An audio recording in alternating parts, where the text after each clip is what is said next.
Bonjour à tous, aujourd'hui décryptons l'image vocale de deux personnalités dont les évolutions respectives s'opposent. Christine Lagarde est passée de la fonction d'avocate à celle de ministre, puis celle de présidente du FMI, pour être aujourd'hui présidente de la Banque centrale européenne. Si son apparence physique a changé, et c'est bien normal, ce qui est très intéressant, c'est l'évolution de son expressivité. Le monde de demain, je l'espère, fera fi de ces principes de machisme. Dans l'extrait qui va suivre, la voix et l'attitude de Christine Lagarde, devenue ministre, ont changé. Qu'on parle beaucoup plus souvent des entreprises qui souffrent que des entreprises qui gagnent, et on n'a pas besoin tous les 2 ans ou tous les ans, ça serait bien, de gagner la Coupe du Monde de football pour s'apercevoir que la France, ça marche aussi. Sa voix est maintenant beaucoup plus affirmée, elle montre même une certaine pugnacité, comme en témoignent son débit et son regard. Mais qu'en est-il de Christine Lagarde, présidente de la BCE?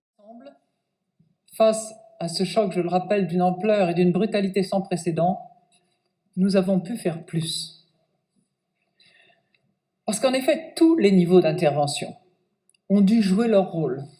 Remarquez la verticalité de la posture et le soin avec lequel Christine Lagarde respecte ses pauses respiratoires et ses pauses de lecture. Voilà un bel exemple d'évolution qui va d'une certaine insouciance jusqu'à la rigueur. On peut dire que chez Christine Lagarde, la fonction crée l'organe et que l'habit contribue fortement à faire le moine. Mais quid de notre deuxième personnalité? On a délibérément laissé sur le marché des substances dont on savait qu'elles étaient extrêmement dangereuses.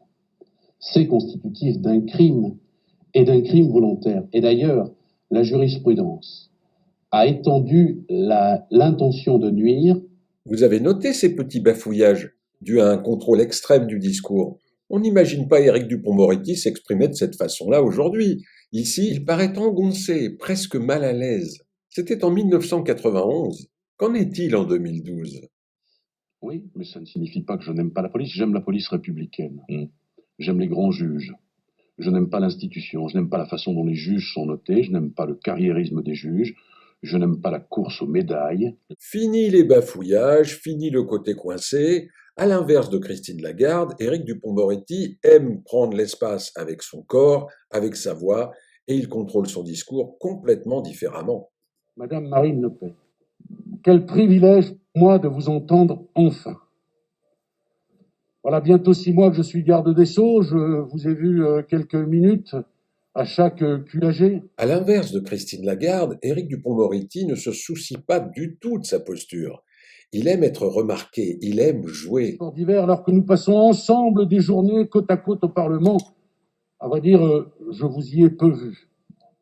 C'était le mensonge du matin.